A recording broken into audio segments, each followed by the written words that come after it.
Hi, it's a bonus episode of Locked On Raptors. It's we had a lot of stuff we wanted to talk about earlier today, then we ran out of time, and so let's get to it as we continue our pressure index for your Toronto Raptors and take a look at the non-players as part of the team. We'll talk about Darko Rajaković, Bobby Webster over the course of the next 15 minutes or so, and here, of course, is our pal Vivek Jacob, Big V. How have you been in the 4 minutes since we stopped recording? Been great. It was a good break. We talked a little Yeah, we curling. chatted. Yeah. Yeah. Had a sip of coffee. It was great. Yeah. Cool. So let's dive back into where we were at. Again, the pressure index. If you missed earlier today's episode, which what are you doing? Go check it out. We went through the entire Raptors sort of top 10 guys and assigned a number from 1 to 10 as far as how much pressure we think is on them going into the stretch run of the season plus playoffs. And now we pivot our attention first to Darko Rajaković, who is going to be, on ballots for Coach of the Year, one would assume, by season's end. I don't know if he's going to win it. I think that's probably going to end up going to a team with a slightly better record, but he's going to be in the mix because he's done a really damn good job, and the Raptors have been one of the biggest surprises in the NBA this season. And I think getting to see him coach a real team that's actually trying to win has been a delight. I don't think he is in virtually any danger of losing his job by season's end if things don't go very well. I mean, we've seen in the past the Raptors under Bobby Webster, obviously he wasn't the GM at the time, but he was very much involved in the front office, had a lot of patience with Dwayne Casey through first-round exits. I think they will exercise similar patience with Darko, who has built something pretty cool here and who everyone seems to like very much, Big V. So with all that said, there's some stuff he's got to figure out. The offense has not been very good. The offense not being very good could very well cost them in the playoffs. How much pressure are you assigning to Darko Rajaković, again, 1 through 10, going into what is likely going to be his first round of playoff basketball?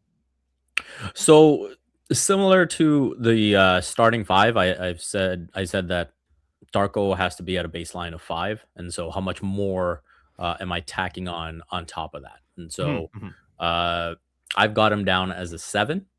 I do feel that in terms of what he's accomplished with the rebuild so far, you'd have to say he's done very well.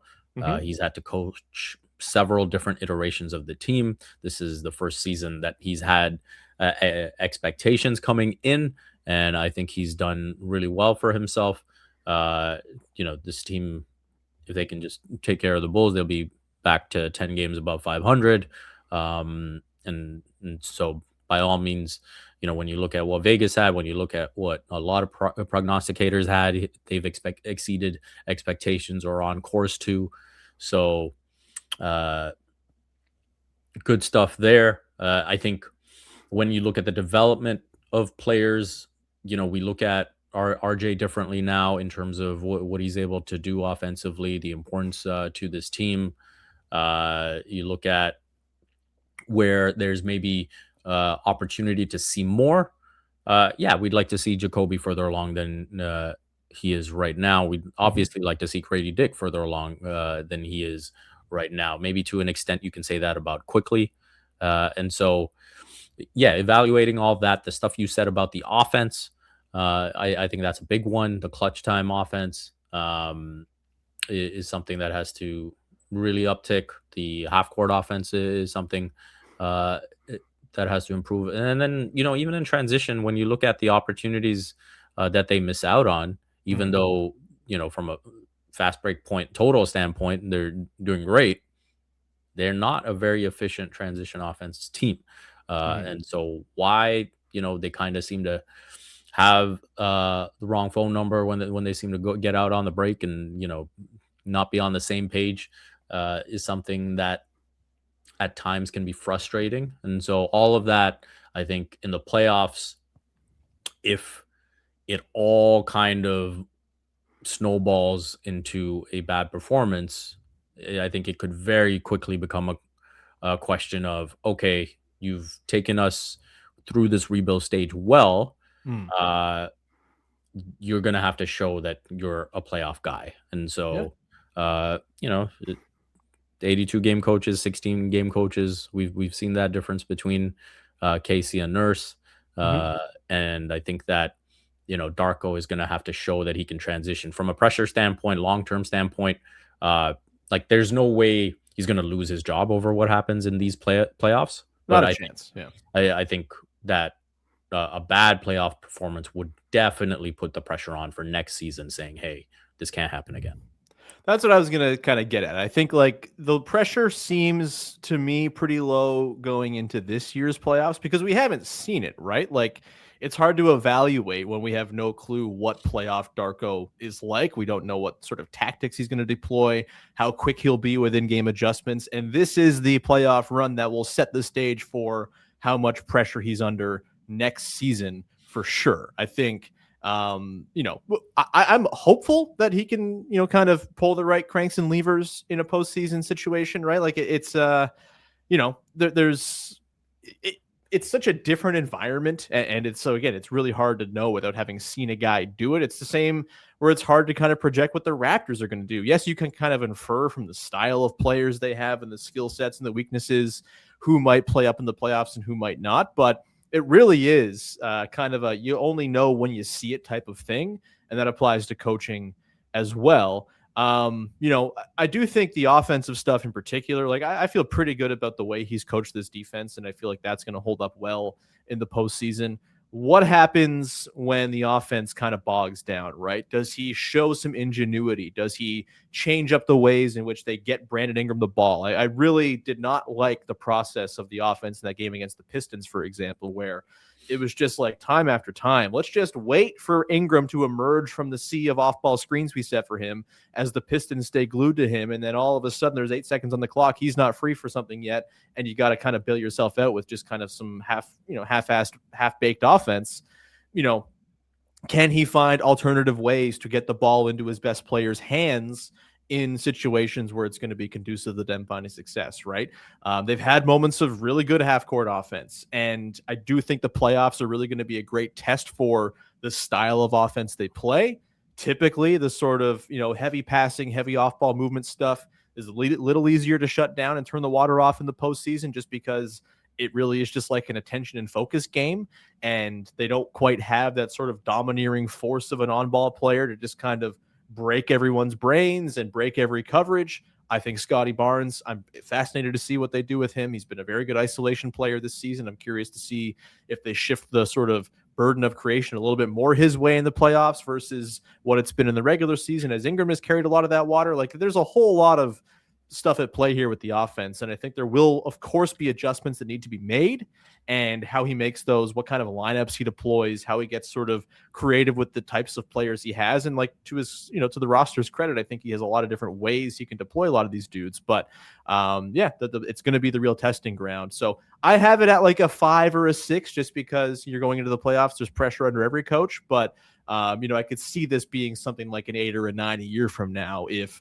things don't go well. And if they do go well, then hell yeah, you got yourself an 82-game coach plus a 16-game coach. That's great.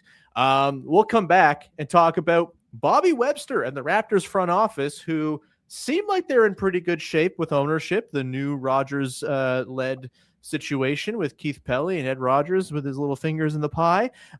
We will talk about what's at stake and how much pressure there is on Bobby Webster for the team to perform. The one he has built, the one he kept pretty much the same through the deadline. We'll do that coming up in just 1 second. Today's show is brought to you by 5 Hour Energy, and it's the 5 Hour Energy flavor draft. We're looking at every aspect of the draft to let you know which tasty flavors are the best and which might just be sleepers. We got a handful of flavors we're choosing from here on the big board. There's, of course, strawberry banana, Hawaiian breeze, sour apple, peach mango, tropical burst. I am, of course, a sort of throwback.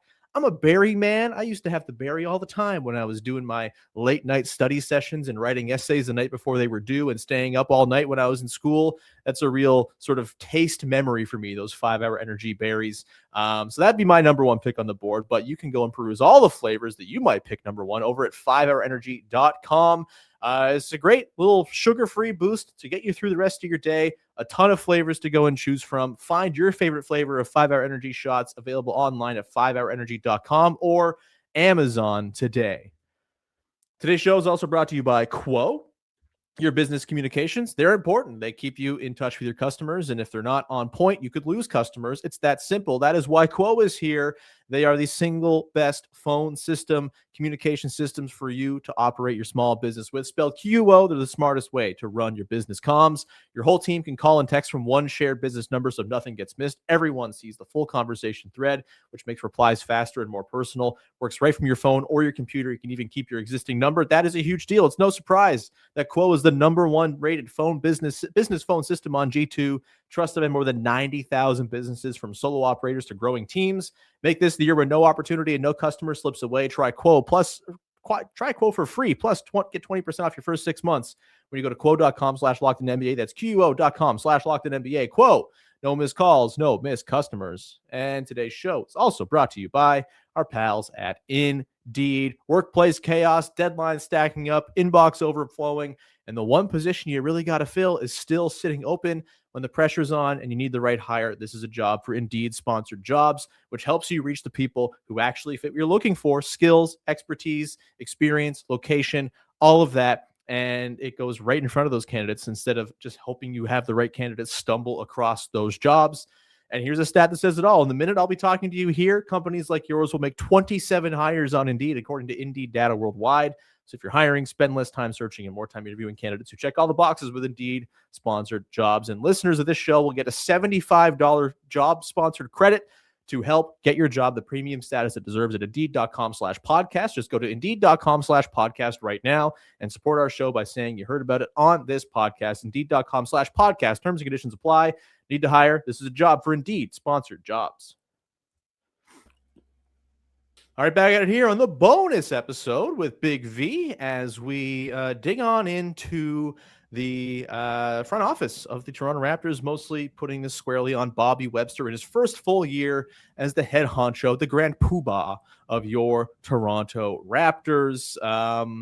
This is an interesting one, Big V. I don't quite know where I'm going to land on this. I feel sort of two different ways about it. There's sort of the, what we've heard publicly from Keith Pelly and the powers that be at Rogers, who say, yeah, like Bobby's done a great job. We're not really looking at moving on from him or anything like that. The trade deadline is not going to determine his future. And then there's the sort of mistrusting of Rogers part of me that's like, do we really buy that fully? Like, if they lose in 5 games in the first round, is this something that causes Ed Rogers to get all mad and make some big sweeping changes?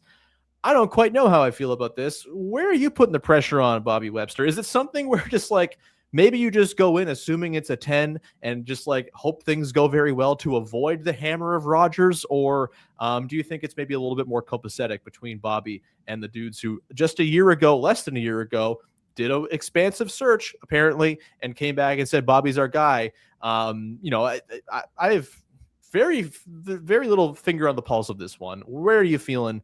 Where are you putting Bobby on the pressure index, 1 to 10? Well, I think with Bobby, it just comes down to the decisions that he's not made more than he's made at this trade deadline. Right? Sure. And so I think when you look at the rumors that have followed, Jakob Poeltl, RJ Barrett, Emmanuel Quickly, he's made that decision, much like Masai in the past, to say, hey, you know what? These guys have earned the right to see it out. Mm-hmm. And so I'm going to give them that opportunity. And he's going to be judged one way or another for doing so. And there's a world in which things kind of go horribly wrong. And, Yak doesn't play much and the team struggles down the stretch because the schedule isn't the easiest. And they kind of just wilter down the stretch, get knocked out of the playoffs easily. And I think then that really puts pressure on the summer. So, there's, in a sense, no pressure right now because there's nothing he can do. Yeah.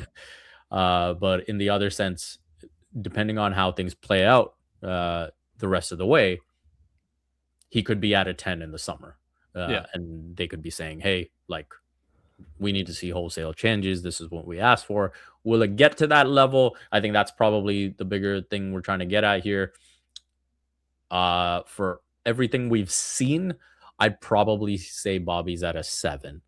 Mhm. I think it's more likely that this team from this point on wins around at least 46, 47 games, Mhm. and then goes into the postseason.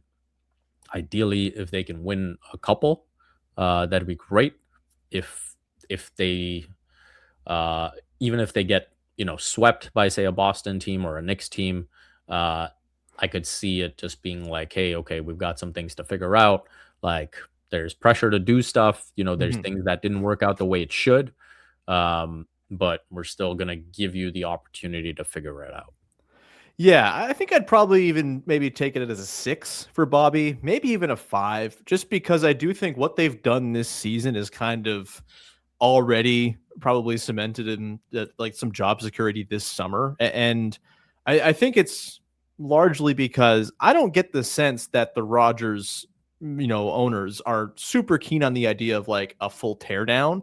And I don't think you know, make a change where if you bring in a new GM, the very most likely thing that happens is that GM tears it down to the studs and kind of starts fresh with his own sort of fresh point of view. And I don't think they have the appetite for that going into the summer after a year where they actually got people back in the building and got excited and you're going to get playoff gate revenue and all that stuff. Like I think because they're on track to make the playoffs and because they have overshot expectations, I think he's probably good this summer. Yes, there's an element of his sort of pressure index being intrinsically tied to Emmanuel Quickly, Jakob Pertl, some of the decisions that, whether he was the GM at the time or not, he's very much tied into. And if those guys both kind of lay eggs in the postseason, Pertl doesn't play at all. Maybe that sort of ratchets up a little bit more to a 7 or an 8. But for me, I think it's a little bit lower just because I think what he's done this season has already kind of given him the runway through this summer into next year. And then it's probably the summer of 2027 where things maybe come to a head if things don't sort of progress from here. I will say, had he traded for Domantas Sabonis at the trade deadline, I think it'd be ratcheted up to an 11 because Domantas Sabonis is now out for the season. So glad that one didn't come to pass. And I'm sure Bobby is, kind of not so upset about that dodged bullet, if that was ever a bullet that was even needing to be dodged. But yeah, any last parting shots here on the Raptors heading into the stretch run here, Big V? Yeah. Not much. Nothing really. I think we've touched on everything that we could possibly touch on. Alex McKechnie, we're gonna vault him up from a 1 to a 3. Let's get that back Yeah. going. Let's get that yak Yeah, back going. back going. Let's get Colin Murray Boyles' thumb all laced up. Yeah. The pressure on his shoelace is at a 14. If Colin Murray Boyles cannot get that thumb right for the rest of the year. Yeah, we will leave it there then, Big V. Thank you for hanging out. Go check out Big V's stuff, Raptors in 7. Great newsletter. Joe Wolfon's writing over there right now. Just an absolute power couple you guys are. You've got, of course, all your Olympic stuff going on, Yahoo as well. And we will leave it there. And I threw away my basketball at the start of at the end of the last recording, and so I don't have it in my hands. So I'm just going to toss the mic sock because it's round. So we will leave it there. Thank you so much for hanging. Bye-bye. Oh, that's cruel.